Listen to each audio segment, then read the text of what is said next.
Major Syed Mohammad Ziaul হক এবং দেশবিরোধী সেনাবাহিনী। আসলে শিরোনামটা যদি দেশবিরোধী সেনাবাহিনী দেওয়া হতো, বর্তমান পরিস্থিতির সাথে আমার মনে হয় সেটাই মানানসই।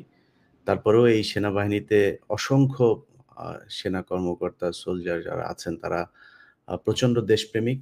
এই দেশ তাদের কারণেই এখনো পর্যন্ত সার্বভৌমত্ব নিয়ে টিকে আছে, যে কারণে দেশপ্রেমিক মেজর সৈয়দ মোহাম্মদ জিয়াউল হকের মতো কিছু সেনাবাহিনীর মানুষের কারণে আমাদেরকে শুরুর অংশটিও রাখতে হচ্ছে। তো দেশপ্রেমিক মোহাম্মদ মেজর সৈয়দ মোহাম্মদ জিয়াউল হক এবং দেশবিরোধী সেনাবাহিনী আন্দোলন, এই আজকের আলোচনায় অন্তত ২০ থেকে ৩০ জন মানুষ কথা বলবেন। খুব সংক্ষিপ্তভাবে সবাই কথা বলবেন, কিন্তু আমাদের এই আলোচনাটা এতগুলো মানুষের অন্তর্ভুক্তির কারণ হচ্ছে যে মেজর সৈয়দ জিয়াউল হক তিনি আজকে ১ বছর হয়েছেন এই সরকারের, সেই ২০১২ সাল থেকে তিনি নিখোঁজ। এই সরকারের এবং সেনাবাহিনীর যে ষড়যন্ত্র, সেই ষড়যন্ত্রের শিকার তিনি। গেল ১ বছরেও তাকে এখনো পর্যন্ত মার্কিন যুক্তরাষ্ট্র সহ বিভিন্ন জায়গায় তার বিরুদ্ধে বাংলাদেশ, সেটার ফল আসলে বাংলাদেশ সরকারের কারণেই সেগুলো করা হয়েছে। পুরস্কার ঘোষণা করে রাখা হয়েছে, তাকে বিশাল বড় সন্ত্রাসী বানানো হয়েছে। তো এগুলো পুনরুদ্ধারের কোনো পদক্ষেপ এখন পর্যন্ত সেনাবাহিনী কিংবা বাংলাদেশ সরকার থেকে দৃশ্যমান কোনো কিছু আমরা দেখিনি। তো কেন নেওয়া হয়নি? কি অবস্থায় আছেন তিনি? তার মুক্তির জন্য আসলে কি করা দরকার? সেটাই আমাদের মূল আলোচনা। তার সাথে আলোচনা হবে সাম্প্রতিক যে বিষয়গুলো ঘটছে, সেনাবাহিনীকে নিয়ে যে বিতর্ক চলছে, নুরুর উপরে হামলা সহ আজকেও তারা গুলি করে উত্তরবঙ্গে একজনকে হত্যা করেছেন, একজন শ্রমিককে। কেন সেনাবাহিনী সারা দেশে এই বিশৃঙ্খলা তৈরি করছে? তাদের যদি বলে থাকে যে আমরা দেশপ্রেমিক, আমরা এইসবের সাথে জড়িত না, তারা নানানভাবে বলার চেষ্টা করে।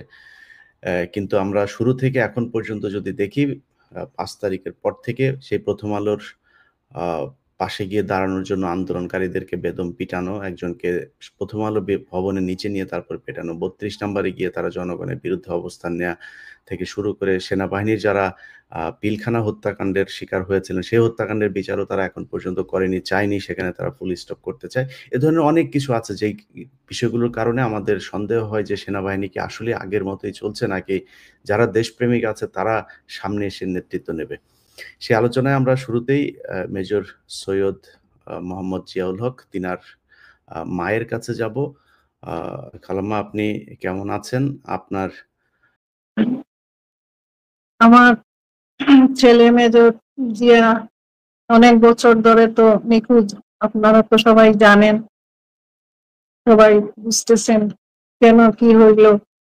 এত বছর ধরে আমার ছেলেকে দেখি না, এখন যে কি হবে আর কবে যে দেখবো আমার প্রিয় জিয়াকে, আল্লাহ জানে ভালো। আল্লাহর উপরে আমি ভরসা করি, আল্লাহর কাছে আমি সাহায্য চাই প্রথমে, তারপরে আপনাদের সবার কাছে আমি সাহায্য চাই, দেশের জাতির কাছে, জনগণের কাছে, সবার কাছে আমি সাহায্য চাই। আপনারা যারা এই লাইভে আসছেন বা আরো আসবেন, সবাইকে আমার সালাম আর দোয়া রইল। আমি চাই যে এই দেশটা সুন্দরভাবে প্রতিষ্ঠিত হোক, ভালো ভালো অফিসারদেরকে গুম করে জোর করে অবসরে পাঠিয়ে ইয়ে করে রেখেছে, ওনাদেরকে যেন আবার সসম্মানে ফেরত আনা হয়। আর দেশের ওনারা আসলে দেশে আরো উন্নতি হবে, দেশের অগ্রগতি চাই। দেশের নাগরিক হিসাবে আমি বলবো এই দেশ, এই জাতি যেন উন্নতির দিকে এগিয়ে যায়।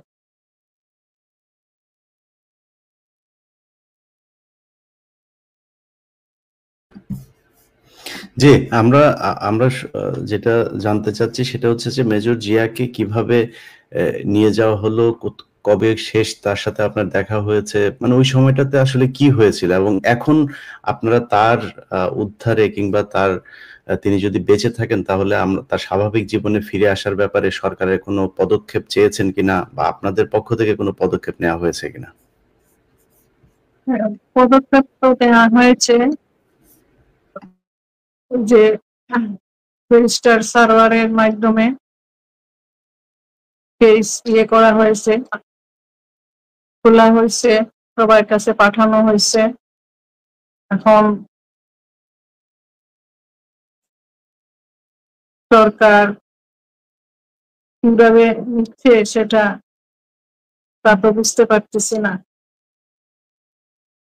এখন কি বলবো, আর ওই সময় তো আমরা জানিও না কখন কি বলছে। পরে ওকে ফোন করতে করতে ধরে না, পরে শুনলাম যে তাকে নাকি ধরে নিয়ে গেছিল, 2 দিন রেখেছিল।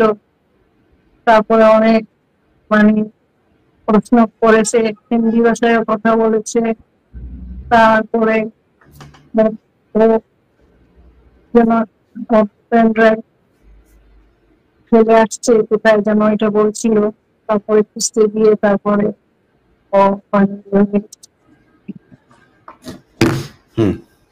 এরপর থেকে আর কোনো খোঁজ খবর অনেক বছর ধরে পাই না।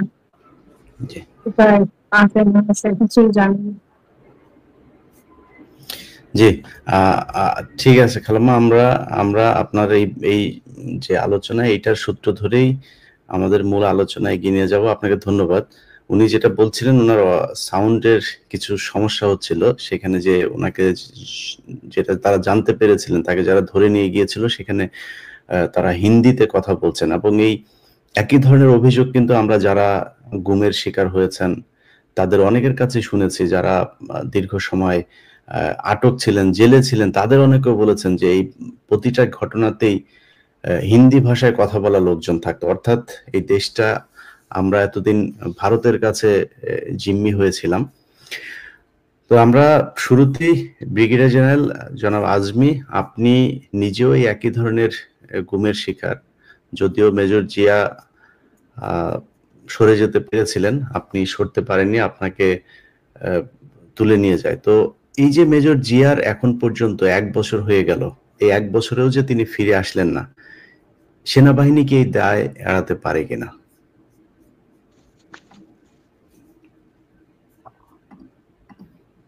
ভাই আপনি এটা আনমিউট করে নিন।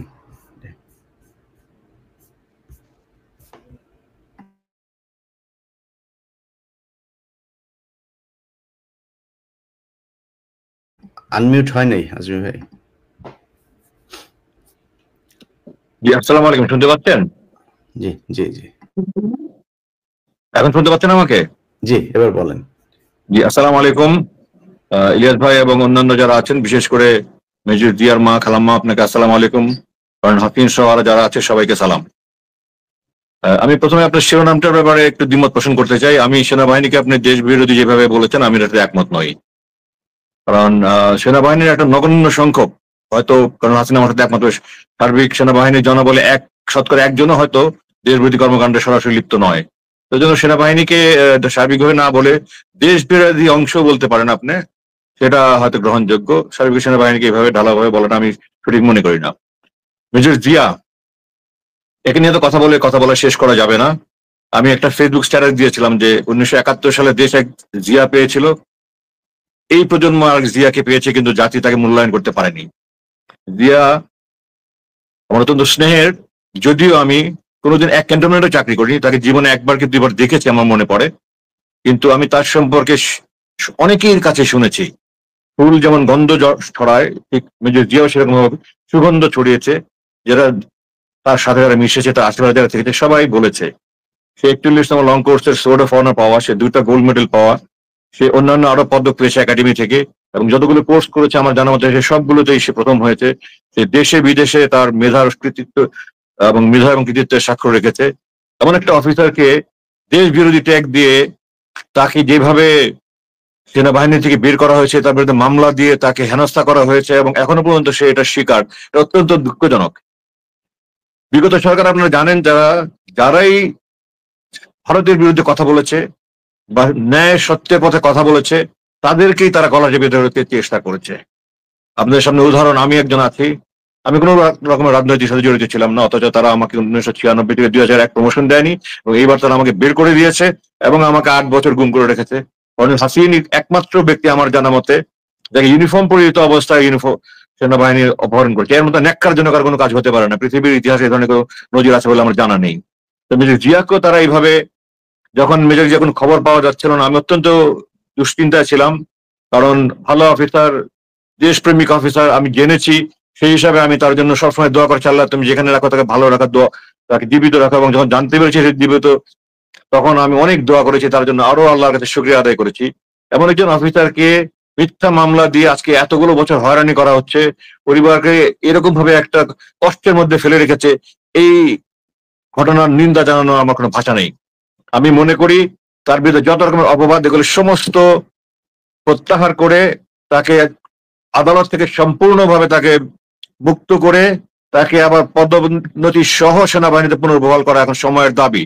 আর না হলে এই দেশ আবার আমরা অনেক দেশদ্রোহীদের হাতে আমরা খপ্পরে পড়ে যাব। আমার এই দেশ আমাদের স্বাধীনতা, সমতা, অখণ্ডতা রক্ষায় সমর্থ হবে কিনা আমি জানি না, কারণ দেশপ্রেমিক অফিসাররাই সেই ভারতের, এবং যারা ভারতের দোসর ছিল, গোলাম ছিল, দালাল ছিল, এজেন্ট ছিল, তাদের কুনজরে পড়েছে। এবং এখনো আমি মনে করি সেই প্রেতাত্মারা ঘুরে বেড়াচ্ছে। এই আইন মন্ত্রণালয় কেন 1 বছর পর্যন্ত মেজর জিয়ার এই কেসটা সুরাহা করতে পারলো না? তার বিরুদ্ধে মিথ্যা, তার মাথা, তার মূল্য সরানো হয়েছে, তার 20 লক্ষ টাকা পুরস্কার ঘোষণা হয়েছে, অথচ এটা কোনো সুরাহা হলো না। এগুলো কোনো মানে নিন্দা জানানোর কোনো ভাষা নেই। আমি মনে করি এগুলোর দ্রুত সমাধান হওয়া উচিত। আমি সরকারের দৃষ্টি আকর্ষণ করছি এবং অন্য সবাই যারা আছে সবাইকে আমি অনুরোধ করছি যে আপনারাও একজন মেজর জিয়ার মতো দেশপ্রেমিক, তাকে নির্দোষ সাব্যস্ত করে দ্রুত পদোন্নতি সহ সেনাবাহিনীতে পুনর্বহাল করার জন্য দাবি জানান। আমি এই বলে শেষ করছি। সবাইকে সালাম, ধন্যবাদ, আসসালামু আলাইকুম।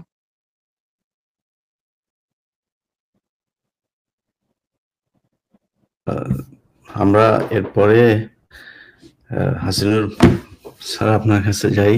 আপনি নিজেও গুম ছিলেন, তো যেটা বলছিলেন ব্রিগেডিয়ার জেনারেল জনাব আজমি, উনি সেনাবাহিনীকে দেশপ্রেমিক, আমি যে দিয়েছি সেটাতে ওনার একটু, আমি ওনার প্রতি শ্রদ্ধা রেখেই বলছি যে সেনাবাহিনী আপনাদের মতো অফিসারদেরকে তাদের ক্যান্টনমেন্টের ভেতরেই 12 বছর 15 বছর এইভাবে গুম করে রাখতে পারে, সেই সেনাবাহিনীকে আমি জীবনেও এদেরকে দেশপ্রেমিক মনে করি না। এরা হচ্ছে দুর্নীতিবাজ, এরা খুনি, এরা দেশদ্রোহী, এরা ভারতীয় দোসর। এখন বলবেন আমি একটু ইন্টারভিউ করতে চাই। ডিজিএফআই সেনাবাহিনীর অন্তর্ভুক্ত নয়, এটা 3 বাহিনীর একটা সংস্থা যা সরাসরি প্রধানমন্ত্রীর আন্ডারে এবং সেনাবাহিনীর নিয়ন্ত্রণে নয়। সুতরাং ডিজিএফআই অপকর্মের জন্য ডিজিএফআই দায়ী। সেনাবাহিনী থেকেই যায়, সেনাবাহিনী থেকেই ফেরত আসে। এবং এই মুহূর্তে যদি আমরা সবসময় জানি যে ডিজিএফআই প্রধান রিপোর্ট করে সরাসরি প্রধানমন্ত্রীকে, তারা সেনা প্রধানকে করেন না। কিন্তু বর্তমান ডিজিএফআই প্রধান আমার মনে হয় না, আমার মনে হয় উনি ওয়াকারের কথার বাইরে কোথাও যান না। আপনি মনের উপর আপনার তো অনুমান করে এমন কথা বলা উচিত নয়।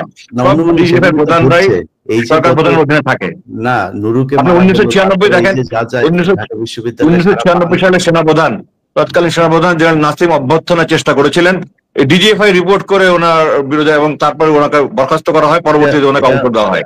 এটা 2025 সাল। হ্যাঁ, বুঝতে পেরেছি, কিন্তু ডিজিএফআই সবসময় কিন্তু প্রধানমন্ত্রীর প্রত্যক্ষ নিয়ন্ত্রণে, এবং সেনাপ্রধানের কোনো নিয়ন্ত্রণ নেই। তারা সেনাপ্রধানের কথা রেকর্ড করে। সুতরাং আপনি ডিজিএফআই, এনএসআই, র্যাব এগুলো অপকর্মের জন্য দরকার সেনাবাহিনীকে আপনি বদনাম করবেন না। আপনি সেনাবাহিনীর কিছু বিপদগামী অফিসার বলেন, কোনো সমস্যা নেই। এবং আমি তাদের বিরুদ্ধে মামলা করেছি, তাদের বিরুদ্ধে ওয়ারেন্ট হয়েছে, তারা এখন পলাতক আছে। তারা কোথায় পলাতক আছে? ক্যান্টনমেন্টে? এটা আমি বলতে পারবো না, আমি অনুমান করে কথা বলি না।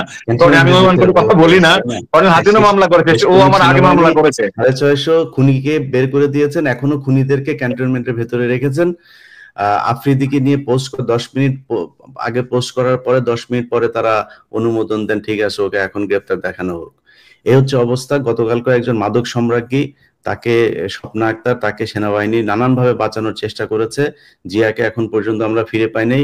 ডিজিএফআই থেকে ফোন করে একজন আলেম, যিনি কিনা এই আলেমদেরকে ছাড়ানোর জন্য মামলাগুলোতে কাজ করছে, নুরুল ইসলাম, তাকে হুমকি দেওয়া হয়েছে। তার বাড়িতে তার শ্বশুর বাড়িতে গিয়ে খোঁজ নেওয়া হচ্ছে, তার প্রপার্টি কি, সে কোত্থেকে টাকা পয়সা পায় আলেমদেরকে করার জন্য, এই খোঁজ নেওয়া হচ্ছে। দিস ইজ সেনাবাহিনী।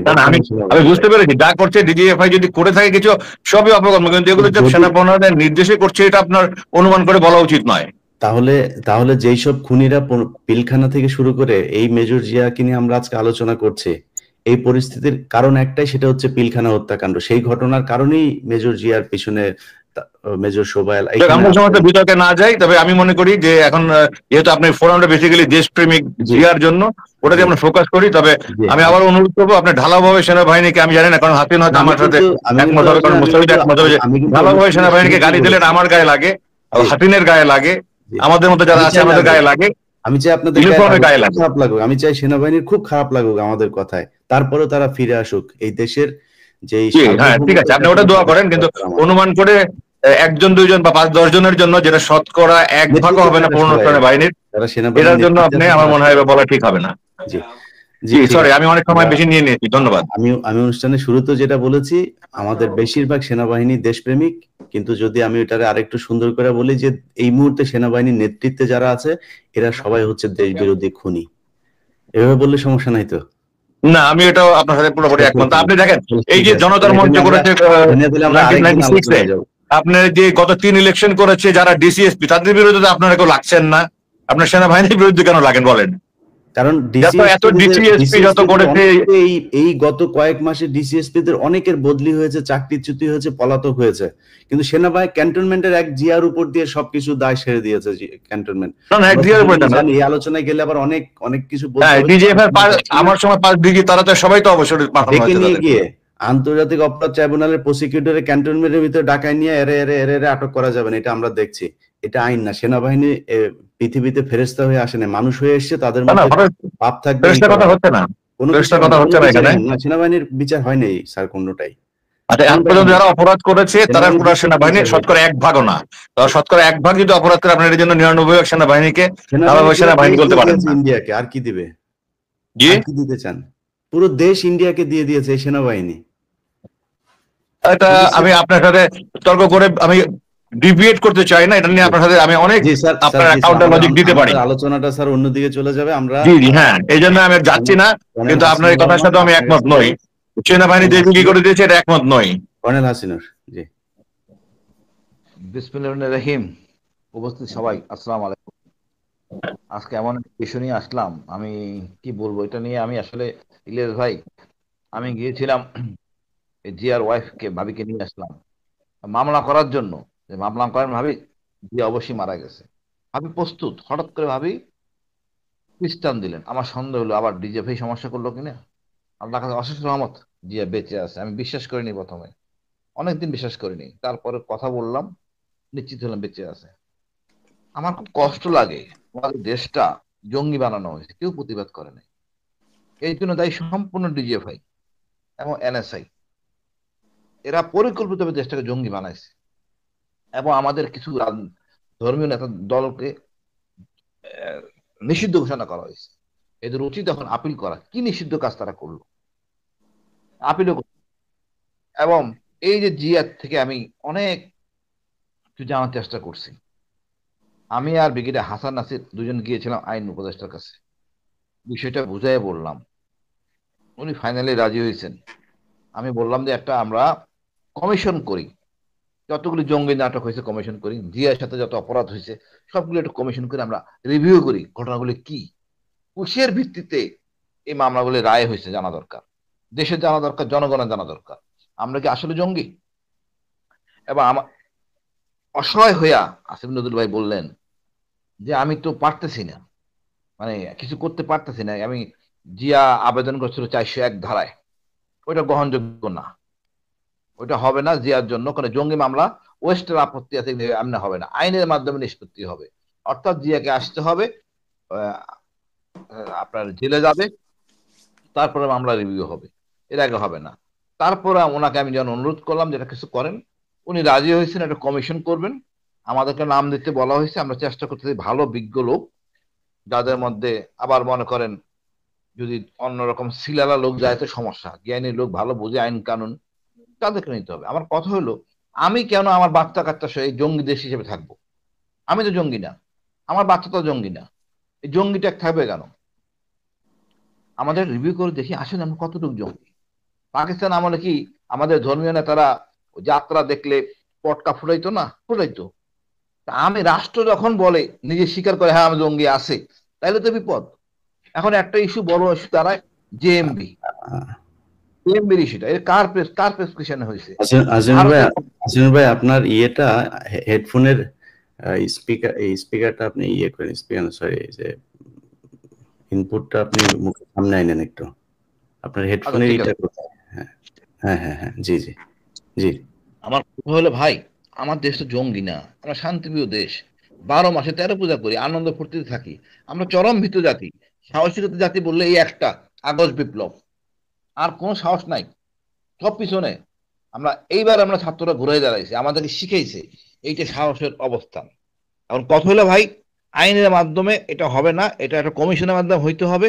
সরকার আন্তরিক, আমাদের একটু আগায় যেতে। উনি আমাকে বলছে, গত গুমের ব্যাপারে গেছিলাম সেদিনকে, আমার সাথে আবারও কথা হয়েছে ওনার সাথে, আপনি একটু আসেন। তা আমি যাবো ইনশাল্লাহ হাসান স্যারকে নিয়ে আবার, যে প্রপোজাল দিব যে আপনারা একটা কমিশন করে এটাকে রিভিউ করেন। মানে হাসিনা কিরকম ফেসিস ছিল, জনগণের আরেকটা অধ্যায় জানতে হবে। আমরা গুম খুন জানি, জঙ্গি নাটকের যে একটা ফেসিস্ট কার্যক্রম ছিল এটা জনগণ জানে না, জানলে বুঝবে নিরীহ জনগণকে সে কিভাবে মারছে। আর এই জঙ্গি ট্যাগ দেওয়া হয়েছে, এই জঙ্গি ট্যাগ মানে হলো গিয়া এমন ট্যাগ, ওই ফ্যামিলি কোনো লোক কোনোদিন কোনো জায়গায় দাঁড়াতে পারবে না, ভিসা পাবে না, ভালো একটা চাকরি পাবে না, এটা জাতির সমস্যা। এবং হাসিনাকে চেনার একটা স্কোপ।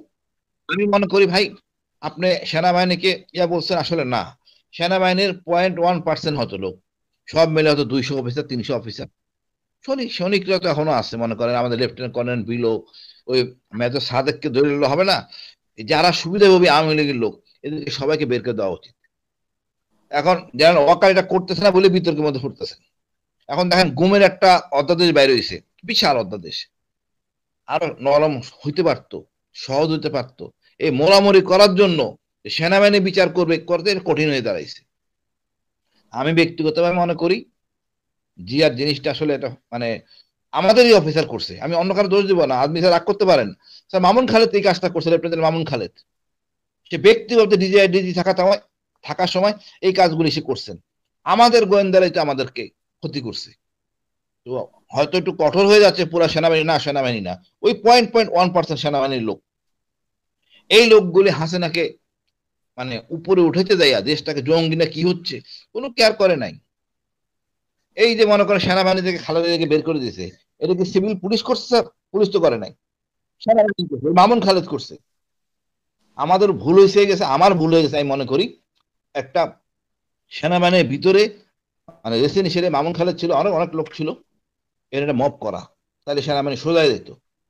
সেনা প্রধানের দায়িত্ব এই জিয়ার সমস্যা সমাধান করা, উনি নিজে যে হেঁটে যেয়ে বলবেন প্রধান উপদেষ্টাকে স্যার টেক কেয়ার করেন, একটা কমিশন করেন, এই সমস্যা সমাধান করেন। উনি তো ছিলেন ভালো উপাধিতে, কেন উনি উদ্যোগ নেন নাই? আর্মি স্যার তো মাইন্ড করতে পারেন, 4 তারিখ পর্যন্ত আর্মি স্যার গুম ছিলেন আয়নাগরে, সেনাপ্রধান জানতেন না? একদম পরিষ্কার জায়গা, না জানা কোনো কারণ নাই। যারা জানে এবং যারা বিশ্বাস করে আসে এবং কোনো কার্যকরী ভূমিকা নেন নাই, সবাই অপরাধী গুমের ধারা মোতাবেক। তারপর দেখেন এই আয়নাঘরে এগুলি ভাঙা হয়েছে, এবং পরিষ্কার করে দিয়ে দিয়েছে 10 বছর দণ্ড। আমি মনে করি সেনাপ্রধানের নৈতিক দায়িত্ব জিয়ার কেসটাকে নিয়ে যেতে পারেন। আপনি যদি সাহায্য থাকেন, আমরা তো চেষ্টা করতেছি, আপনি যদি বলেন, সেনাপ্রধান যদি বলে, আর একটা শক্তিশালী হবে। সরকার বাধ্য হবে একটা কমিশন করতে এবং রিভিউ করতে, দেশের সম্মানের জন্য। আমি মনে করি এই দেশটা জঙ্গি দেশ না, দেশের সম্মানের জন্য সবগুলি রিভিউ করবো। জঙ্গি নাটক, এই জিয়া যতগুলি মামলা সবগুলি দেখেন, কোথাও জিয়া এই মধ্যে জড়িত ছিল না। হ্যাঁ, জিয়া প্রচন্ড খেপছে, কারণ খেপার কারণ আছে। যেভাবে আমাদের বিডিআর অফিসারদের মারছেন, এই সেনাবাহিনী কোনো কথা বলে নাই, দোষ তো সব সেনাবাহিনীর। আমি তো পুলিশকে বলতে পারি না। মইনুল আহমেদ দাঁড়ায় ছিলেন, উনি ভিতরে ঢুকেন নাই। আমি তো সারা জীবন শিখছি কাউন্টার অ্যাটাক হবে অতি দ্রুততম সময়, মইনুল আহমেদ কোনো কাজ করেন নাই।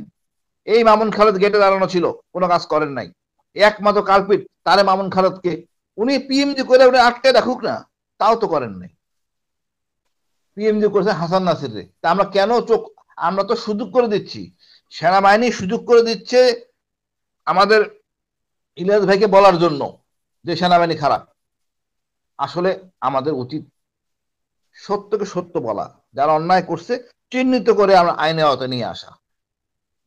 এটা করা না জন্য বদনামটা হচ্ছে, সব জায়গায় একই কথা, 111 আসতেছে, আস্থা সংকট, দুষ্কার। দোষটা একজনের দিকে তাকে সেনাপ্রধান। আমি জানি সে এরকম না, বাট পরিস্থিতি নিয়ন্ত্রণ করতে হবে, তাকে দুই একটা ভালো কথা বলতে হবে। আইনের বাইরেও আইন আছে, সেনাপ্রধানের দায়িত্ব না, বাট তারপরও দায়িত্ব।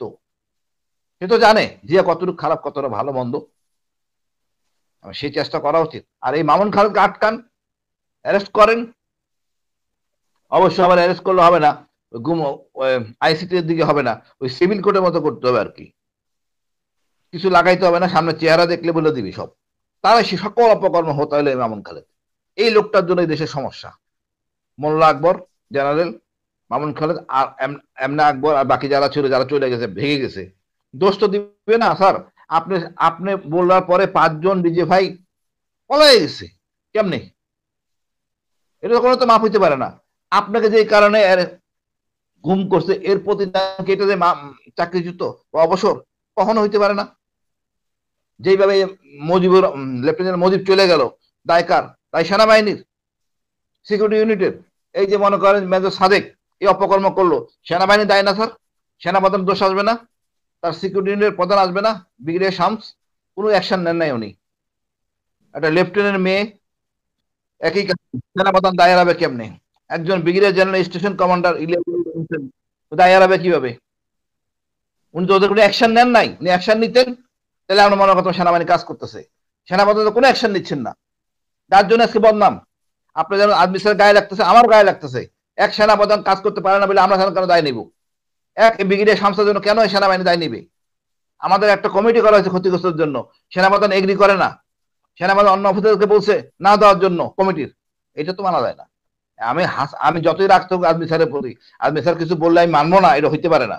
যখন সেনাপ্রধান যেন হাফিজের কথা শুনে না, তাহলে সেনাপ্রধানের কথা আমার শোনা কায়দা নাই, তাকে সম্মান দেখানোর কোনো কায়দা নাই। আমি মনে করি সেনাবাহিনী প্রধানের অনেক কিছু করার আছে, অনেক করার আছে। উনি চাইলেই পারেন যে সেনাবাহিনী ভাবমূর্তি ফিরে আনতে। যারা দুষ্ট লোক তাদেরকে হ্যান্ডকাপ লাগান। আমার প্রতি জুলুম করা হয়েছে, তাদের প্রতি আরামাইশ করতে কোনো অবকাশ নাই। এই যে আমরা জানি সে নিরীহ, হইতেই পারে বিপ্লবী, হইতেই পারে। আপনি এত লোক মারলেন, কোনো কথা বলেন নাই। মা বোন রেপ হয়েছে, আপনার কোনো কথা বলেন নাই, আপনার গায়েও লাগে না। এত আমরা মোটা হয়ে গেছে আপনার জেনারেলদের। বাকি যারা জেনারেল আছেন সবাই দায়ী।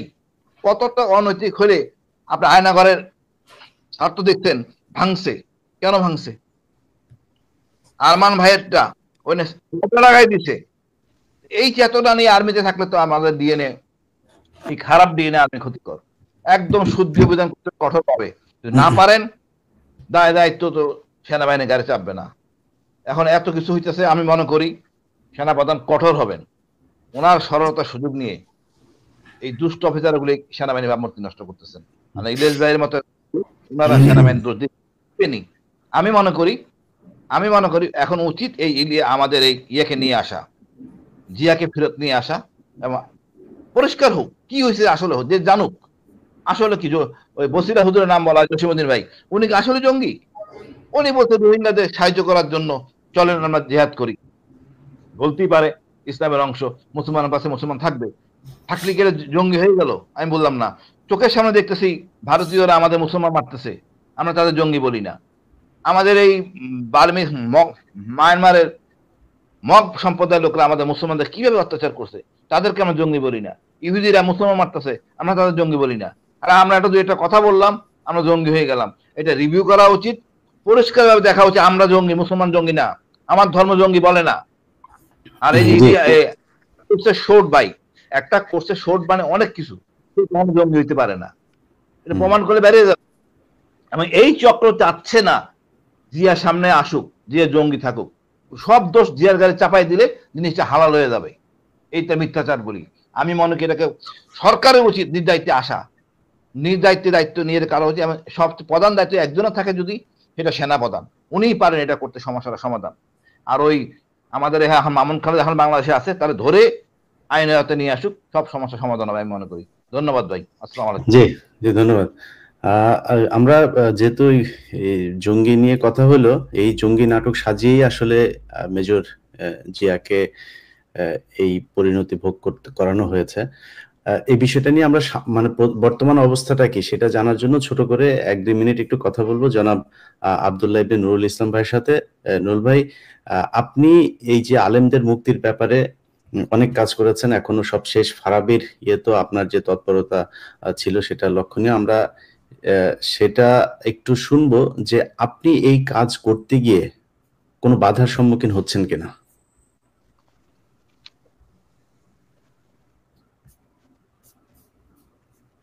আপনি আনমিউট করে নিন।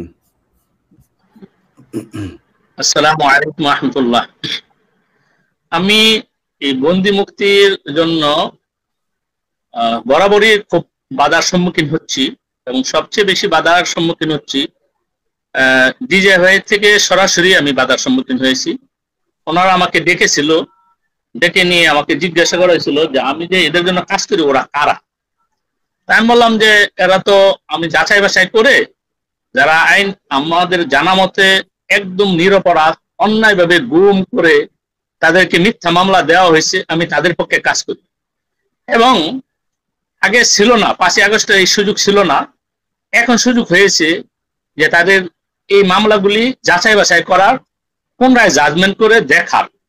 যারা নিরপরাধ শুধু তাদেরকেই আপনারা ছাড়েন, আর যারা অপরাধ করছে এই দেশের চোখে যারা বোমাবাজি করছে তাদের পক্ষে আমরা কোনো কথা বলবো না। কিন্তু যাদেরকে অন্যায়ভাবে শুধু দাড়ি টুপি রাখার জন্য, শুধু আলেম হওয়ার জন্য, দায়ী হওয়ার জন্য যাদেরকে আটক করা হয়েছে তাদেরকে কিভাবে বের করা যায় সেই চেষ্টা আমি করেছি। তো এই জন্য ডিজিএফআই আমাকে বারবার বলতেছে যে আপনি তো একজন ব্যক্তি, আপনি একজন ব্যক্তি হয়ে আরেক ব্যক্তির জন্য কিভাবে আপনি কাজ করবেন, এই কাজ করাটা আপনার পক্ষে ঠিক হচ্ছে না, আপনি একটা দলে যোগ দেন। আমি বললাম ভাই আমি একজন মানুষ, আমি একজন মানুষ হিসাবে আমার বিবেক কাজ করে যে একটা লোককে অন্যায়ভাবে জেলের ভিতরে আটকে রাখবে বিনা অপরাধে। এই মানবিকতা থেকে আমি শুধু একজন মুসলমান, একজন মানুষ হিসাবে আমার দায়িত্ব হলো কেউ যখন কোনো অপরাধ করে সেই অপরাধ যেমন শাস্তি পাবে, আর বিনা অপরাধে কেউ যদি জেলের ভিতরে বন্দী থাকে ইসলামে তাকে বের করা ফরজ, ব্যক্তিগতভাবে ফরজ এবং মানবিক দিক থেকেও নৈতিক দায়িত্ব আমি করতেছি না। ওনারা আমাকে বারবার বিভিন্নভাবে বাধা দিয়েছে এবং আমাকে হুমকি দামকি বিভিন্নভাবে দিয়েছে। তো অনেকবারই বারবার হুমকি দিয়েছে আমাকে, এবং বর্তমানেও তারা সরাসরি হুমকি দিচ্ছে না, কিন্তু আমি যেখানে যাই, আমি কোথায় যাই, কি করি, এবং আমার গ্রামের ভিতরে আমি শহরে যেখানে যেখানে যাই সেখানে ওনাদের প্রতিনিধি আমার পিছনে তারা লাগিয়ে রাখছে, এবং আমার সাথে যারা চলাফেরা করে তাদের পিছনে ওরা লাগিয়ে রাখছে। কিন্তু আমার ওনার ব্যাপারে বিভিন্ন ধরনের কথাবার্তা হচ্ছে, কারণ উনি আলেমদের মুক্তির ব্যাপারে কাজ করেন, উনি তার মানে উনি হচ্ছে জঙ্গি এবং উনি দেশ বিরোধী, এটাই বোঝানোর একটা চেষ্টা চলছে। নুরুল ইসলাম ভাই আপনাকে ধন্যবাদ। আমাদের অনেক লোক আছে, তো সবাই অল্প অল্প করে কথা বললে আমার মনে হয় সবাই করতে পারবে। সামি ভাই বোধহয় চলে গিয়েছে। সাকিব আলী স্যার, আপনার মূল্যবান বক্তব্য শুনি। আপনি আমি চলে যাই, ওকে সামি ভাই আপনারা দিয়ে শুরু করি। ধরেন আপনার এইখানে যে আলোচনা হচ্ছে, এই আলোচনার মাঝখানে যদি আমি আপনাকে কোশ্চেন করি যে পিলখানার হত্যাকাণ্ড, তনু হত্যার সাথে আমি যতটুকু জানি সরাসরি সেনাবাহিনীর একজন খুব উচ্চপদস্থ একজন কর্মকর্তা, তার পরিবার জড়িত। এরপরে আরো যা যা হয়েছে এই সেনাবাহিনীর, এই যে এখানে যারা আছেন হাসিনুর ভাই সহ যারা যারা গুম ছিলেন সেই গুমের সাথে জড়িত। তারপরে প্রতিটি ঘটনাতে যদি আমরা দেখি যে একজন বলছিলেন এখানে যে ডিসিএসপিদের কথা, ডিসিএসপিদের বিচার, অনেকের বিচার হয়েছে, চিকিৎসকদের অনেকের বিচার, পুলিশের অনেকের বিচার হয়েছে, অনেক মানুষের বিচার হয়েছে, কিন্তু একমাত্র সেনাবাহিনীর এই বিচারগুলো করা যাচ্ছে না। তারা খুনিদেরকে ছাড়বে না, তাদের মতো করে তদন্ত করবে। এই যে জিনিসগুলো হচ্ছে, এটাতে কি সেনাবাহিনীর ভাবমূর্তি ক্ষুণ্ণ হচ্ছে কিনা? জি, আসসালামু আলাইকুম। এবং সাহেব ভাই আমাদের মূল আলোচনা যেটা যে মেজর জিয়াউল হক, তার বিষয়টাও বলবেন যে তাকেও এখন পর্যন্ত এই যে মুক্তিটা দেওয়া হয়নি, এখানে অন্তরায় কারা? জি, সবাইকে আসসালামু আলাইকুম। সবাই ভালো আছেন আশা করছি। তো আমি আসলে আজকে এখানে আসার অন্যতম কারণ হচ্ছে আমাকে মেজর সৈয়দ জিয়াউল হক ভাই উনি আমাকে রিকোয়েস্ট করেছিলেন একটু যেন আমি এখানে আসি এবং ওনার যে কনসার্নটা আছে কনসার্নটা নিয়ে একটু আলাপ করি। ওনার সাথে আমার পরিচয় ঘটে বেশ কয়েক মাস আগে। উনি একটি বিশেষ মাধ্যমে আমাকে অ্যাপ্রোচ করেন যে উনি সাক্ষাৎকার প্রদান করতে আগ্রহী, এবং স্বাভাবিকভাবেই একজন অনুসন্ধানী সাংবাদিক হিসেবে আমি বেশ কৌতূহল বোধ করি ওনার বিষয়ে নিয়ে কাজ করতে। তো তখন থেকে আমার সাথে ওনার পরিচয় শুরু হয়। তো ওনাকে তো আসলে ওনাকে নিয়ে অনেক মিথ চালু ছিল বিগত সরকারের সময়। তাকে বিভিন্ন ভাবে পোর্ট্রে করা হয়েছে, যার সত্যতা সবসময় একটা একটা ধোঁয়াশা অবস্থা ছিল, কখনোই এটা পরিষ্কার ছিল না।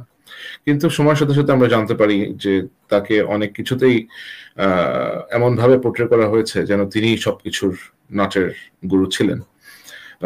এই সকল বিষয় আসলে পুনরায় তদন্ত হওয়া অত্যন্ত জরুরি এবং এটা পরিষ্কার করা খুব দরকার যে ওনার আদৌ এসবের সাথে কোনো সংশ্লিষ্টতা ছিল কি ছিল না, এবং সেটা করার জন্য ওনাকে আত্মপক্ষ সমর্থনের সুযোগ দেওয়া উচিত।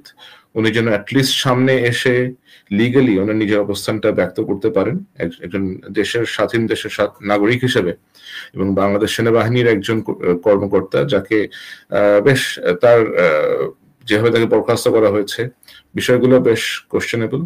এগুলো যেন অ্যাটলিস্ট পরিষ্কার করে তাকে একটা প্ল্যাটফর্ম দেওয়া হয় যেন উনি তার নিজের অবস্থানটা তুলে ধরতে পারেন, নিজেকে আত্মপক্ষ সমর্থন করতে পারেন। আমার মনে হয় এই দায়িত্বটা দেশের সংশ্লিষ্ট যে মন্ত্রণালয়গুলো আছে, স্বরাষ্ট্র মন্ত্রণালয়, আইন মন্ত্রণালয়, তাদের এগিয়ে আসা উচিত। পাশাপাশি বাংলাদেশ সেনাবাহিনী কর্তৃপক্ষের এখানেও কিছু ভূমিকা যদি রাখা সম্ভব হয় সেটা অবশ্যই would be very much appreciated, কারণ ওনাদের অফিসার যেহেতু, এবং হি ওয়াজ এ ভেরি ব্রাইট অফিসার, তার কোর্সের ফার্স্ট অফিসার ছিলেন তিনি, সিলেট ক্যাডেট কলেজের ব্রিলিয়েন্ট স্টুডেন্ট ছিলেন। তো ওনাকে প্ল্যাটফর্ম দেয়া অথবা ওনার মতামতটা যেন উনি জানাতে পারেন, সেই সুযোগটা আমার মনে হয় ওনাদের করে দেওয়া উচিত, এবং এটা করে দিলে হয়তো অনেক কিছুই পরিষ্কার হয়ে যাবে। সুতরাং আমি এখানে আসলে কেন এটা করা হচ্ছে না অথবা কেন এটা করা যাবে না সেটা আমার কাছে আমার ঠিক বোধগম্য হচ্ছে না। আর এখানে আসলে কোঅর্ডিনেশন প্রয়োজন, স্বরাষ্ট্র মন্ত্রণালয় থেকে, আইন মন্ত্রণালয় থেকে, প্রতিরক্ষা মন্ত্রণালয় থেকে, সকলে কোঅর্ডিনেশনের ফলে হয়তো উনি একটা প্রতিকার পেতে পারেন, যেন উনি অ্যাটলিস্ট সামনে আসতে পারেন, ওনার মতামতগুলো, ওনার বক্তব্যগুলো তুলে ধরতে পারেন। আপনার কি মনে হয় যে এটা সেনাবাহিনী এটার অন্তরায়? আমার মনে হয় না বাংলাদেশ সেনাবাহিনী এখানে একটা অন্তরায়, কারণ আমার যেটা মনে হয় সেটা হচ্ছে যে এখানে বেশ কয়েকটা মন্ত্রণালয় ইনভলভড আছে। এখানে আইন মন্ত্রণালয়ের কাছে উনি সাবমিট করেছেন, স্বরাষ্ট্র মন্ত্রণালয়ের কাছে সাবমিট করেছেন, এবং সেনাবাহিনীর যে ওনার বিষয়টা নিয়ে যখন উনি আমাকে অ্যাপ্রোচ করেন তখন আমি বেশ কয়েকজন গুরুত্বপূর্ণ কর্মকর্তার সাথে নিজের থেকেই রিচ আউট করি এবং তাদেরকে আমি বিষয়টা জানাই, এবং তাদের পক্ষ থেকে আমি কখনোই কোনো রকমের নেগেটিভ কোনো কিছু আমি শুনিনি। দে আর কোয়াইট পজিটিভ যে he is our officer and he has been victimized. Some of us we know about it, but এই বিষয়গুলো আসলে প্রপার চ্যানেলে আসা উচিত। আমার মনে হয় প্রপার চ্যানেলের জন্য সাবমিট করেছেন, ওনার লয়ারও বেশ কিছু দরখাস্ত সাবমিট করেছেন, এবং ওই দরখাস্তগুলোর উত্তর যদি অ্যাটলিস্ট কোন পজিটিভ আউটকাম হয় অথবা হতো তাহলে ওনার জন্য একটা ভালো ক্ষেত্র তৈরি হতে পারতো, কিন্তু এখনো পর্যন্ত আমার জানা মতো উনি কোনোটারই উত্তর পাননি, এবং এই উত্তরগুলো মনে হয় সংশ্লিষ্ট মন্ত্রণালয়গুলোর দেওয়া উচিত। আচ্ছা, আমরা ওনার আইনজীবীর কাছে এর পাশাপাশি আমি যেটা দেখলাম যে যেহেতু এখানে কথা হচ্ছে বাংলাদেশ সেনাবাহিনী নিয়ে, তো আমার মনে হয় কি যে আসলে আমরা তো এখন একটা খুবই খুবই বিপজ্জনক অবস্থার মাঝখানে আছি। আমাদের দেশের সামনে এখন যে ক্রাইসিসের মধ্যে আমরা আছি, আমাদের একটা সুষ্ঠু নির্বাচনের পথ সুগম করা অত্যন্ত জরুরি, দেশের গণতান্ত্রিক ব্যবস্থা ফেরত নিয়ে আসা অত্যন্ত জরুরি।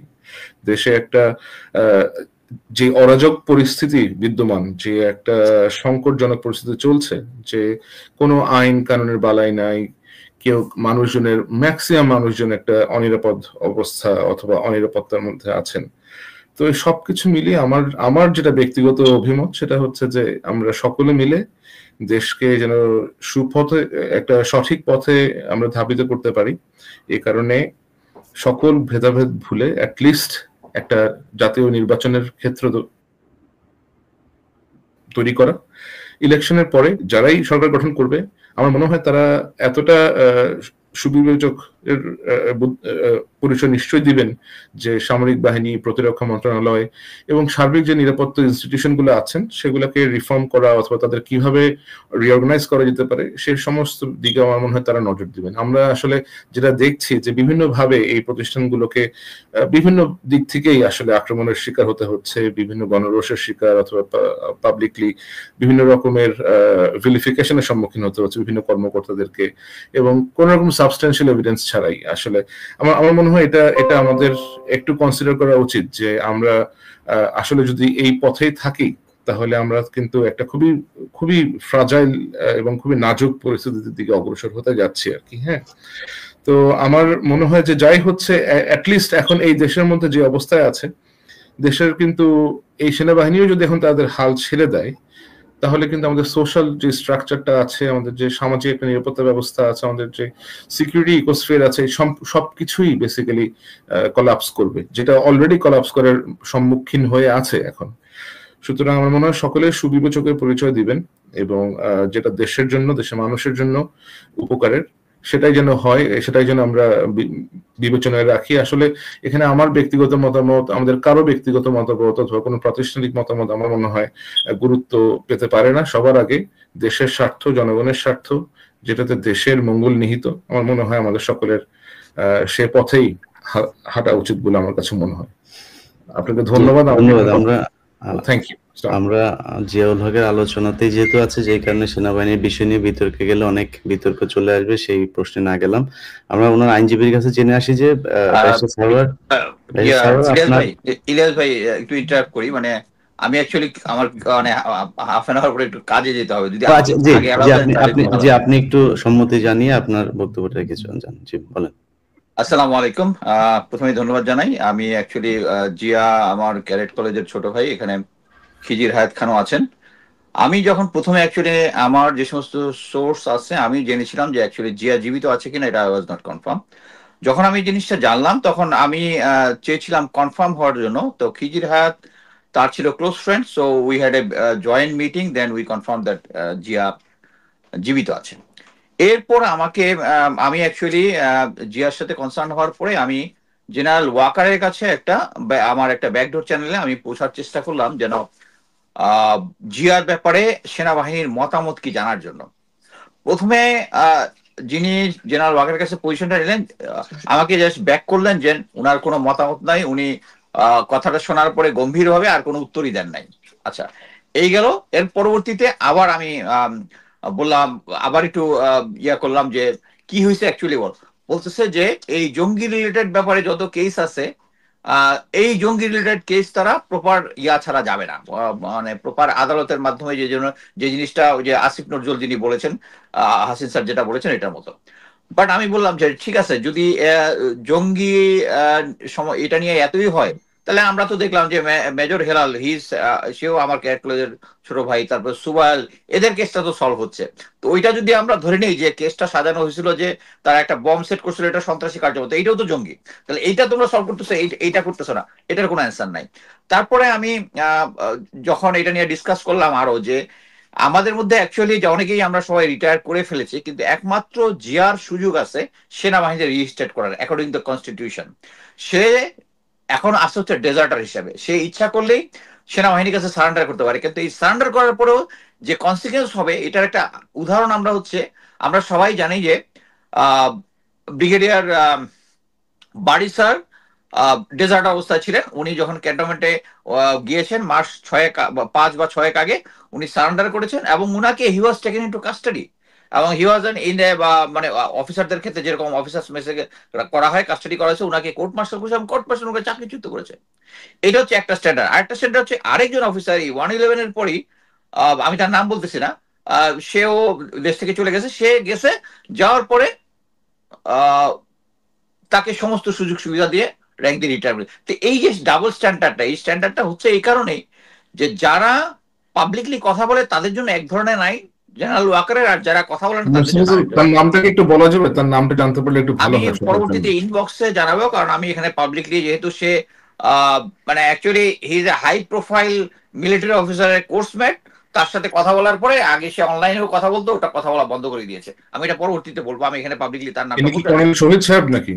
হ্যাঁ না শহীদ সাহেব এবং অথবা লেফটেন্যান্ট ইমরান এরকম মতো কেউ? না আমি এটা বলতে যাচ্ছি না, সরি আমি এখানে নামটা এখানে বলতে যাচ্ছি না, বাট দুইজনের ক্ষেত্রে দুই স্ট্যান্ডার্ড হয়েছে।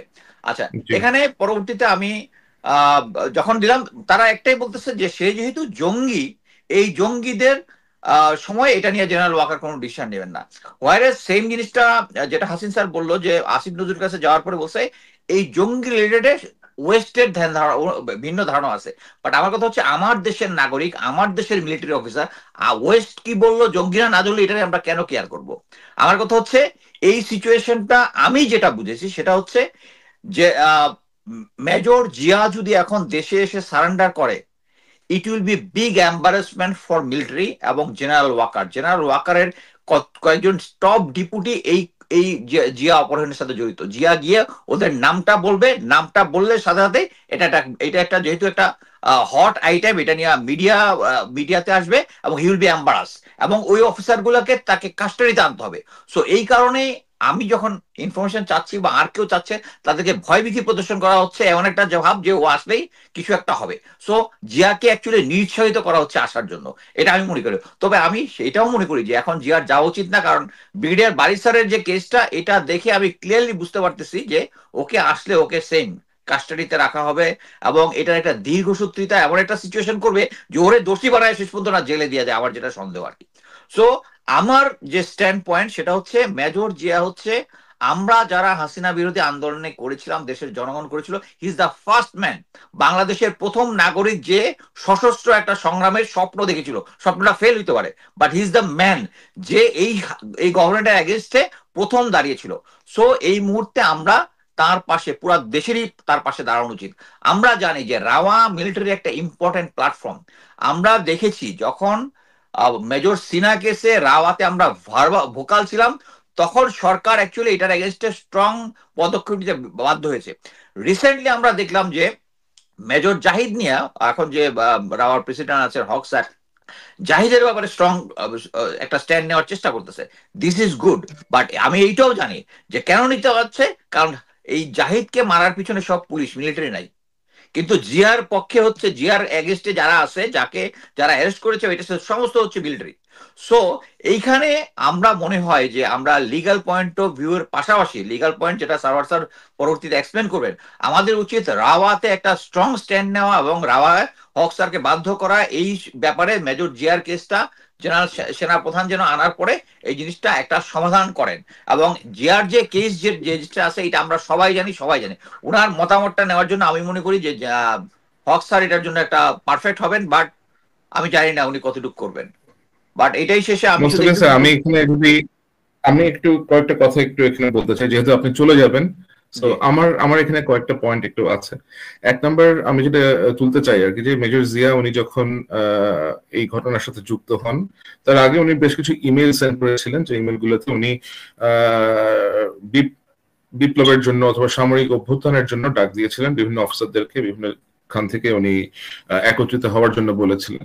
এখন আমরা তো জানি যে বাংলাদেশ সেনাবাহিনী একটা সুশৃঙ্খল বাহিনী, এবং সুশৃঙ্খল বাহিনীতে থেকে এই ধরনের সংগ্রামের জন্য ডাক দেয়া এবং ডাক দিয়ে একটা সামরিক বিপ্লব অথবা অভ্যুত্থানের মতো জিনিস কল করা আসলে কতটা ন্যায়সঙ্গত ছিল, অথবা এটার অন্য কোনো রাস্তা ছিল কিনা। 2 নম্বর হচ্ছে ব্রিগেডিয়ার জেনারেল বারী, আমার সাথে ওনার কথা হয়েছে, উনি বোধহয় বাংলাদেশে ফেরত গিয়ে বাংলাদেশের বর্তমান সেনা প্রধানের সাথে দেখা করেছেন, তার বাসাতে গিয়েছিলেন উনি, এবং ওনাকে কয়েকদিন কোয়ারেন্টাইন করে রাখা হয়, যেটা মিলিটারি যে রেগুলেশন আছে আর্মি অ্যাক্ট অনুযায়ী। তারপরে ওনাকে ওনার পেনশন দিয়ে সবকিছু সহ সম্মানের সাথেই আবার দেশ ত্যাগও তাকে করতে দেওয়া হয়। আর একটা বিষয় ধরেন, এখানে যেহেতু সামরিক বাহিনী সদস্যকে সামরিক বাহিনী নিজেরাই অপহরণ করেছিল, যেটা আপনি বললেন, যেমন এটার সাথে যারা যুক্ত ছিল আমরা জানি যে মেজর জেনারেল জিয়াউল হাসান, ওনার এটার সাথে একটা ইনভলভমেন্ট ছিল। তাহলে কিন্তু ধরেন এখন আপনার সাথেও কিন্তু ধরেন এই যে হাসিনা আছে, আপনিও কিন্তু তার একটা ঘটনার সাথে আপনি নিজে সরাসরি ভাবে ইনভলভ ছিলেন, সেগুলোরও কিন্তু আসলে কখনো কোনো রকমের বিচার হয় নাই আমাদের দেশে, আমরা কিন্তু দেখি নাই যে এগুলো কোনো রকম বিচার হতে। তাহলে এই বিষয়গুলো তাহলে কিভাবে ফয়সালা করা উচিত বলে আপনার কাছে মনে হয়? যে সামরিক বাহিনীর ভেতরে অনেক কিছু যেগুলো ঘটে থাকে, যে আর্মি সিকিউরিটি ইউনিয়ন অফিসার গিয়ে আরেকটা অফিসারকে অ্যারেস্ট করেছে, যেমন আপনি ওসি ঢাকা এসইউ ছিলেন, আপনি মামনি সিং গিয়ে কর্নেল হাসিনকে অ্যারেস্ট করেছিলেন অথবা ওনাকে নিয়ে এসেছিলেন আপনি পিক আপ করে ঢাকাতে। সেই বিষয়টাও কিন্তু আসলে একটা বেশ কনফিউজিং বিষয়, এবং একই প্রক্রিয়া হয়তো মেজর জিয়াকেও অ্যারেস্ট করা হয়েছিল এবং তাকে অ্যাবডাক্ট করা হয়েছিল। তাহলে কিন্তু আমাদের এই সবগুলাই একটু রিভিউ করা উচিত, যে আসলে কোনটা কিভাবে হয়েছে, কোনটা কেন হয়েছে, কোন প্রেক্ষাপটে হয়েছে, এবং এগুলার কিভাবে এগুলাকে বিচার করা যায় আর কি। তো এগুলার মনে হয় সবই পরিষ্কার হওয়া উচিত, কারণ একটা ইনসিডেন্ট তো না, এরকম তো বেশ কয়েকটা ইনসিডেন্ট আছে। এটাই, থ্যাংক ইউ। ওকে, আমি পরিষ্কার করতেছি। সেটা হচ্ছে প্রথম কথা হচ্ছে যে যে জিনিসটা, ও যে ইমেল গুলো করেছে তখন যে সময়টা ছিল, তখন সরকারটা ছিল অবৈধ সরকার। সো ওই অবৈধ সরকার এগেনস্টে জিয়া যে সমস্ত ইমেল এবং বিপ্লবের ডাক দিয়েছে, এই জন্যই বলেছে বিপ্লবটা ব্যর্থ হইতে পারে, but it was the right was, কারণ ওই সময় সরকারটা ছিল অবৈধ সরকার।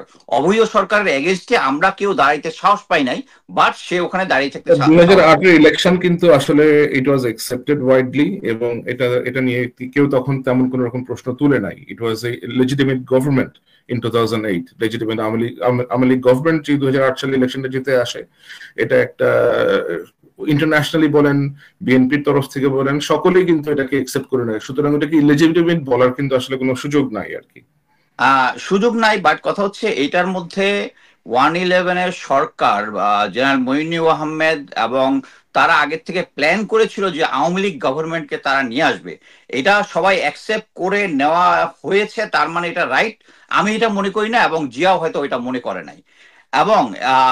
এবং ওই পয়েন্ট অফ ভিউতে তারপরে যখন 25 ফেব্রুয়ারিতে যে ঘটনাটা ঘটলো, এটার সাথে ভারতীয় ইনভলভমেন্ট এখন আমরা সরাসরি দেখতে পাচ্ছি। জিয়া যখন দেখেছে যে বাংলাদেশ সেনাবাহিনীর এরকম 57 অফিসার সরকার এটার সাথে জড়িত, so ultimately we are suppose two revolt against them. আমরা পারিনি, জিয়া পেরেছে। সো এটার মধ্যে আমার কোনো ইয়া নাই, কারণ বর্তমান সরকার সে হাসিনা সরকার না। সো এই সরকারের সময় জিয়ার কেসটা আমি কেন ওইভাবে দেখবো যে সে সরকার পতন করতে চাই? ইয়েস, সে সরকার পতন করতে চেয়েছিল এবং that was the right decision. এবার আসি হচ্ছে আমার আর ইয়া স্যারের কেসটা, হাসিন স্যারের কেসটা। হাসিন স্যারের কেসটা অ্যাকচুয়ালি আমি কনক সারোয়ার শোতে আমি এবং হাসিন স্যার দুজনের থেকে ক্লিয়ার করেছি। এখানে এই জিনিসটাকে দাঁড়িয়ে ট্যাগ দেওয়ার আমি কোনো কারণ দেখি না, কারণ এটা একটা সলভ ইস্যু। এবং আমি মনে করি যে হাসিন স্যার যদি মনে করেন যে এটা অন্যায় হয়েছে, স্যার যদি এটা নিয়ে মামলা করেন, আমি এসে মামলায় সাক্ষী দিব। এবং আপনাকে ধন্যবাদ ভাই, আপনার যেহেতু তারা আছে, আমার মনে হয় আমরা আজকে এই ডিবেট না করি। তবে স্বামী ভাই যেটা বলেছেন যে বাংলাদেশের এই বর্তমান যে স্বাধীনতা, এই স্বাধীনতায় যার সবচাইতে বেশি, আমার ব্যক্তিগতভাবে আমি মনে করি যে যার কারণে স্বাধীনতা যুদ্ধটা শুরু হয়েছিল তিনি হচ্ছেন মেজর জিয়াউর রহমান। মেজর জিয়াউর রহমান যখন রিভোল্ট করেছিল তখন কিন্তু সেনা আইন মেনে তারপরে করা হয় নাই। এই কর্নেল হাসিনুর রহমান উনি কোন অপারেশনে ছিল, সেই অপারেশনে উনি যদি নাকি অপরাধী হয়ে থাকে, কর্নেল মুস্তাফিজকে বিচার করা উচিত। কর্নেল হাসিনুর রহমানকে আটকে রাখা হয়েছে, এটা সেনা আইন করে করা হয়নি, অন্য দেশের এগেইনস্টে, একটা এনিমির এগেইনস্টে। সেটা তো একটা ডিফারেন্ট সিনারিও ছিল। কর্নেল হাসিনুরকে আয়না ঘরে রাখা হয়েছিল কার কোন দেশের এগেইনস্টে গিয়ে? মানে কর্নেল হাসিনুর তো দুইবার ইনসিডেন্ট হয়েছে। একবার তো মুস্তাফিজ স্যার ওনাকে পিক আপ করে নিয়ে আসছিলেন, এরপরে 2018 সালে উনি যখন জিয়াউল ওই যে বদমাইশ আজিজকে নিয়ে যখন কথাবার্তা লিখেছিলেন, যে আজিজ একটা মুস্তাফিজ আলাদাভাবে বলতেছেন, কর্নেল মুস্তাফিজ হচ্ছে সেনাবাহিনী, তার তো বিচার হওয়া দরকার ভাই, তাই না? তো আপনি মেজর জিয়াউর রহমান যেটা করেছেন সেই কাজটা 2012 সালে, আপনি তো এটাকে অপরাধ হিসাবে দেখতে পারেন না, কারণ দেশের সেনাবাহিনী তারা যদি চায় চেইন অফ কমান্ড মানবে না। যে মেজর জিয়াউর রহমান যেটা করেছিলেন 1971-এ, সেটা উনি একটা শত্রু দেশের এগেইনস্টে স্বাধীনতা ঘোষণা করেছিলেন। সেটা একটা ডিফারেন্ট স্টেট ছিল যাদের এগেইনস্টে আমরা সশস্ত্র সংগ্রাম ঘোষণা করেছি। কারা করেছে? পিলখানার হত্যাকাণ্ডের সাথে যারা জড়িত ছিলেন এদের বিষয়ে অলরেডি একটা ইনকোয়ারি কমিটি গঠন করা হয়েছে। না কোনো শত্রু দেশ নাই ভাই। শত্রু দেশ আছে কি না সেটা তো এখনো আমরা তদন্ত করে বের করতে পারি না। এখন সমস্যা যেটা হয়েছে যে ফুল স্টপ দিলে করবেন কিভাবে? ফুল স্টপ দিয়ে দিয়েছেন। এখন সমস্যা যেটা হয়েছে যে আমি ধরেন একজন সাংবাদিক হিসেবে আমার পক্ষে ধরেন হিয়ার্স এর ভিত্তিতে তো আমি বলতে পারি না। আমার কাছে হার্ড এভিডেন্স যদি না থাকে, এটাকে আমি দাবি করতে পারি? আমি তো এটা বলতে পারি, হয়তো বন্ধুদের সার্কেলে হয়তো আলাপ করতে পারি, বাট ন্যাশনাল স্কেলে যখন আমি যাব তখন তো আমাকে এভিডেন্স লাগবে। এভিডেন্স ছাড়া এটা আমরা কিভাবে এস্টাবলিশ করব? আপনি মনে করেন এখানে বিডিআর এর যে মামলাটা, বিডিআর এর মামলায় বিচারক করেছেন, শুনানি করেছেন, জামিন শুনানির পরে বলেছেন লাঞ্চের পরে আমরা আদেশ দেব। সে আদেশ আজকে 9 মাস হয়েছে, এখনো আদেশ দেয়নি। আপনার কি মনে হয় এটা স্বাভাবিক? কাদের কারণে দেয়নি? আমি তো আদেশ দিব, এটা খুব সম্ভবত যে ব্যক্তিরা আটক হয়ে আছেন। আমি আপনাকে বোধহয় আগেও আমার সাথে একবার আমাদের ফোনে যখন কথা হচ্ছে আমরা কিন্তু বলেছিলাম যে বিডিআর এর এই ঘটনায় বেশ উল্লেখযোগ্য সংখ্যক বিডিআর সদস্যদেরকে বিভিন্ন মামলায় আটক দেখানো হয়। আসলে ওই মামলাগুলোর অন্তরালে ছিল বেশ বাজে রকমের কিছু ঘটনা।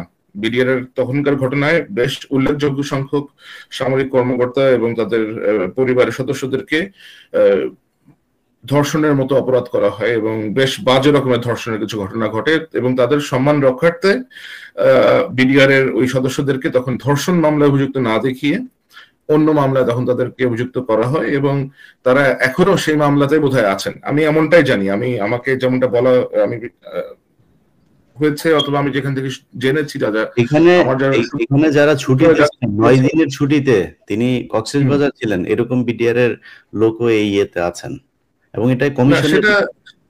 সেটা এখন অবশ্যই এখন যারা একটা কমিশন গঠন করা হয়েছে নিশ্চয়ই তারা সেটা নিয়ে কাজ করছেন। আমি সেটা একটা ডিফারেন্ট ডিসকাশন, আমার মনে হয় আমরা মনে হয় আলোচনাটা না যাই ভাই। হ্যাঁ, আমরা আরেকদিন এটা নিয়ে আলোচনা করবো, কিন্তু আজকে আমার যেটা বলার ছিল আমার মনে হয় আমি সেটা কনভে করেছি। আর সবাইকে শুভেচ্ছা, সবাইকে অনেক ধন্যবাদ। রিয়াজ ভাই আপনাকে ধন্যবাদ আমাকে ডাকার জন্য। কথা বলবো আপনি ইনশাআল্লাহ। Thank you. সাকিব ভাই আপনার কাছে আসবো, আমরা তার আগে আমরা আইনজীবীর একটু বক্তব্যটা শুনে নি 2 মিনিট। সারোয়ার ভাই, আপনি ওনার এই অভিযোগটা জমা দিয়েছেন, তো কি অবস্থা ওনার আইনি অবস্থানটা কি? আইনি ভাবে আমরা কোনো সুখবর পাবার কোনো সুযোগ আমাদের সামনে আছে কি মনে হয়? ধন্যবাদ। দেখুন, জিয়াকে চিনি আমি যখন সেনাবাহিনীতে চাকরি করি। 2007-এ আমি সেনাবাহিনীর চাকরি ছেড়েছি ল পড়ার উদ্দেশ্যে। তো আমি যে বনানী সেনা অফিসার্স কোয়ার্টারে ছিলাম, ও ওইখানে থাকতো।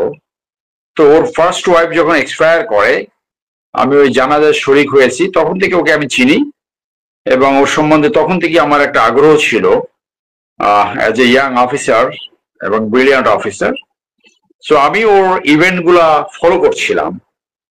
সো যখন 5ই আগস্টের পরে আমাকে রিকোয়েস্ট করলো তার লিগাল সাপোর্ট আমি দেবো কিনা, actually I was waiting for যে ওর পাশে আমি দাঁড়াবো, আমি সেটার অপেক্ষায় ছিলাম। যেমনটি মেজর জাহিদের পরিবারের পাশে দাঁড়াবো সেটার অপেক্ষায় ছিলাম। সো এখন যখন আসলো আমি সব মামলার ডিটেলও আমাকে দিল। আমরা যেটা দেখলাম এখন পর্যন্ত টোটাল 12টি মামলা ওর বিরুদ্ধে হয়েছে, এবং এর ভিতরে 3টা মামলায় তাকে ফাঁসির দণ্ডাদেশ দেওয়া হয়েছে, আর 9টি মামলা এখনো বিচারাধীন অথবা কোনো তদন্ত চলছে। সো ও যেটা করেছে যে ওকে 2 দিনের জন্য, ঘটনাকালীন সময় 2 দিনের জন্য তাকে গুম করা হয়েছিল। সবারে তাকে সে ছুটিতে ছিল, সেইখান থেকে তাকে গুম করেছিল।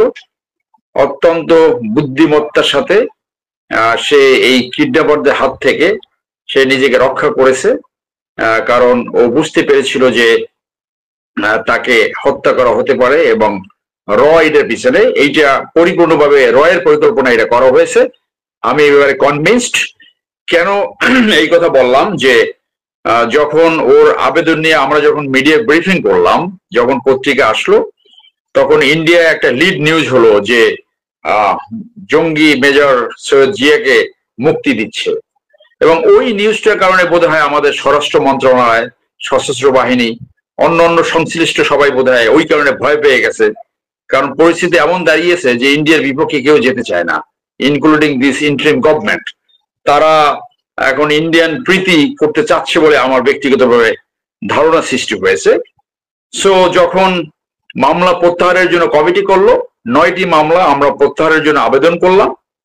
3টি মামলা, যে 3টে তার দণ্ডাদেশ হয়েছে, সেই 3টে ব্যাপারে সিআরপিসি 401 ধারায়, যেখানে তার দণ্ড মৌকুব করতে পারে, স্থগিত করতে পারে, সেইটা আবেদন করা হয়েছে। স্বরাষ্ট্র মন্ত্রণালয় স্বরাষ্ট্র অ্যাডভাইজারের কাছে, এবং তার মামলা প্রত্যাহারের ব্যাপারে আবেদন করা হয়েছে ডিসি ঢাকা এবং আসিফ নজরুল যে এই মামলা প্রত্যাহার কমিটি, তার ওই 9টা মামলা প্রত্যাহার হবে বলে আমরা আশা রাখি, কারণ এইটা পাবলিক প্রসিকিউটর ঢাকা মহানগর সে এটার পক্ষে সুপারিশ করেছে। আমি ব্যক্তিগতভাবে তার সাথে দিন দরবার করেছি এবং এই 9টা মামলা কোনো সমস্যা নাই, এটা খুবই দ্রুত প্রত্যাহার হয়ে যাবে আমার মনে করি। 401 ধারা 3টা যে ফাঁসি দণ্ডাদেশ যেটা হয়েছে সেইখান থেকে তাকে মুক্তি দেওয়ার যথাযথ উপায় হলো এই 401 ধারা। 401 ধারার মাধ্যমে তাকে যে কোনো সময় স্বরাষ্ট্র মন্ত্রণালয় তার দণ্ডাদেশ স্থগিত করতে পারে এবং সে বাংলাদেশে এসে তার মামলা ফেস করতে পারে। তার ঘটনাটা আমি এইভাবে দেখি যে এসকেপিং ফ্রম দ্য ডেথ, মৃত্যু থেকে নিজেকে রক্ষা করেছে। এবং আমাদের নলেজও রয়েছে রয়ের যে বাংলাদেশের সেলগুলো ছিল তারা এই সৈয়দ জিয়া এবং আমাদের মতো আমরা যারা দেশের সাথে কথা বলি আমাদেরকে তারা টার্গেট করত আমাদেরকে ভিক্টিমাইজ করার জন্য, এবং সেই কারণে জিয়াকে টার্গেট করা হয়েছিল। এবং আপনারা হয়তো শুনে থাকবেন যে আমি নিজেও অনেকভাবে নির্যাতিত হয়েছি, 6 মাস জেল খেটেছি এবং আমাকে গুম করে ফেলছিল এই শফিউদ্দিন, তারপরে কুখ্যাত আকবর এবং একজন এমএসপি ছিল। গুমের অ্যাটেম্পট এবং গুম একই অপরাধ। আমাকে 11 ঘন্টা নিয়ে বসিয়ে রাখিছিল। লাকিলি আমি 11 ঘন্টা পরে মুক্তি পেয়েছি, হাসিন স্যার সাভার করেছে। তো সেইখানে এইগুলা তখন টার্গেট করা হতো আপনার এই যে মূলত এই রয়ের পরামর্শে। তো সে হি ওয়াজ টার্গেটেড বাই র। তো এখানে যে কথাটা আসলে একটু আগে মোস্তাফিজ যেটা বললো সশস্ত্র বিপ্লব অথবা রিভল্ট, এইটা আমার জানা নাই। আমি যতটুকু জানি as far as the legal conference with Zia, যে সে তার জীবন বাঁচিয়েছে এবং এই কথাটা ও হয়তো মুখ ফসকে একবার বলে ফেলছে যে সে এই রিভল্ট অথবা বিপ্লবের ছিল। আমি মনে করি এটা তার স্লিপ অফ টাং। তার অবস্থান থেকে এইটা করা অত্যন্ত ডিফিকাল্ট ছিল এবং এই কথাটা বললে এইটা কোনো কোনো কোয়ার্টার তার এগেনস্টে ব্যবহার করে। যখন আমি তার ইন্টারভিউ দিয়া জনমত সম্পূর্ণ তার পক্ষে একটা ফলো আপ রিপোর্ট যখন চ্যানেল 24 করলাম, তখন আমরা জানতে পারলাম যে এই রিপোর্টটা যখন আপলোড করা হলো, এরপরে যতটুকু আমরা জানতে পেরেছি 9 ডিবের জিওসি, এই যে আউটগোয়িং যে জিওসি গেল, সে সম্ভবত চ্যানেল 24 এর যে আজাদ সাহেবকে ফোন দিয়েছে যে কনভিক্টেড আসামির আপনি তার বক্তব্য কেন প্রচার করেন, এবং সাথে সাথে চ্যানেল 24 থেকে আজাদ ওই ভিডিওটা নামিয়ে ফেলে। এইটা আমি এইভাবে ব্যাখ্যা করি যে স্বৈরতান্ত্রিকতার যে সেট আপ, এইটা 95% অক্ষত রয়েছে বোথ সিভিল অ্যান্ড মিলিটারি এস্টাবলিশমেন্টে, এবং সেইটার অংশ হিসেবে যে ফেসিজম 5ই আগস্টের পরে যে একটা উইক পরিস্থিতি পড়েছিল, টাইম অতিবাহিত হওয়ার সাথে সাথে তারা রেসিস্টেন্স গ্রো করে আগের চরিত্রে ফেরত আসার চেষ্টা করছে। সেই আগের চরিত্রে ফেরত আসার অংশ হিসেবে তারা ফ্রিডম অফ এক্সপ্রেশনও বাধাগ্রস্ত করছে। আমাদের সামনে উদাহরণ রয়েছে, বাংলাদেশে মহাজিন আলের 7 মার্ডার কেস হয়েছিল। সেই 7 মার্ডার কেস থেকেও শফিউদ্দিন সাহেব, উনি যে শফিউল্লাহ প্রধান পঞ্চগড়ের, উনি সেখানে মুক্তি পেয়েছে। ডাবল মার্ডার কেসে সুইডেনের একজন লোক, তাকে মুক্তি দেওয়া হয়েছে। জিয়ার মুক্তির জন্য যেটা দরকার, স্বরাষ্ট্র মন্ত্রণালয়ের একটা ইচ্ছা, তাদের একটা শক্তি, তাদের একটা ন্যায্যতা প্রতিষ্ঠা করার একটা কমিটমেন্ট। কিন্তু এই সরকার এখন ইন্ডিয়ার যে কোনো বক্তব্যকে ভয় পায়। সেই জন্য স্বরাষ্ট্র মন্ত্রণালয় যারা তার এই 401 ধারার আবেদন প্রসেস করবে, তারা they are not taking any decision. তার ব্যাপারে ডিসিশন নিতে হলে আমাদের চাপ সৃষ্টি করতে হবে, আমাদের দেন দরবার করতে হবে। তাহলে আমি মনে করি সে বাংলাদেশে এসে তার আপিল প্রক্রিয়া ফলো করতে পারে। তার মামলার ভিতরে কিছুই নাই। আপনাদের নিশ্চয়ই স্মরণ আছে, এই ফেসিজমের সময় গাইবান্ধাতে পুলিশ একটা গ্রামে আগুন লাগাচ্ছিল জঙ্গি নাটক সাজাবার জন্য। সেই জঙ্গি নাটক সাজানো এবং একটা ইন্টারন্যাশনাল মিডিয়া আল জাজিরাতে সেটা প্রকাশ হয়েছিল, একদম ছবি সহজে পুলিশের একজন সদস্য ইউনিফর্ম পরে সেখানে অগ্নিকাণ্ড ঘটাচ্ছে। সেইখানে পুলিশ সেটাকে তদন্ত করে বলল পুলিশ এরকম কোনো ঘটনা ঘটে নাই। সেই রকম পুলিশ এই মামলার তদন্ত করে যাদের উপর কোনো বিশ্বাস এবং আস্থা রাখা যায় না। এটা সেই সময় এই পুলিশ ছিল যারা সামরিতে জাহাজ বাড়ি ঘটনা ঘটাইয়া পিছন থেকে গুলি করে তারা সেটাকে এরকম আমি সংক্ষিপ্ত করতেছি। এখন এরকম আরো অনেক উদাহরণ দেওয়া যাবে। অতএব সৈয়দ জিয়া নামটা গৌরবের, আবার একজন জিয়া এই নামটাকে পচিয়ে ফেলছে, সেই জন্য আমি সৈয়দ জিয়া বলি পার্থক্য সৃষ্টি করার জন্য। কারণ বাংলাদেশের জনগণ খুব কনফিউজড হয়, এই এক জিয়া শোনে আবার এই জিয়া শোনে, তো সেই জন্য আমি ওর নামের সাথে সৈয়দ জিয়া বলি। যে এই জিয়ার ঘটনাটা সে অত্যন্ত বিপ্লবী এবং সে দেশের সাথে কথা বলেছে, সেনাবাহিনী ডেফিনেটলি তার পক্ষে দাঁড়াতে পারে। আমি মনে করি আমাদের জায়গা থেকে আমাদের প্রেশার সৃষ্টি করা উচিত। ইন্ডিয়া কি ভাববে, ইন্ডিয়া কি করবে, সেটা আমাদের ভাবার দরকার নাই। আমাদের এই অন্তর্বর্তী সরকার এখন ইন্ডিয়ার খপ্পরে পড়েছে এবং এইটি সবচেয়ে বড় বাধা আমি মনে করি। স্বরাষ্ট্র মন্ত্রণালয় ইচ্ছে করলে 7 দিনের ভিতরে 401-এর আবেদনটা গ্রহণ করতে পারে।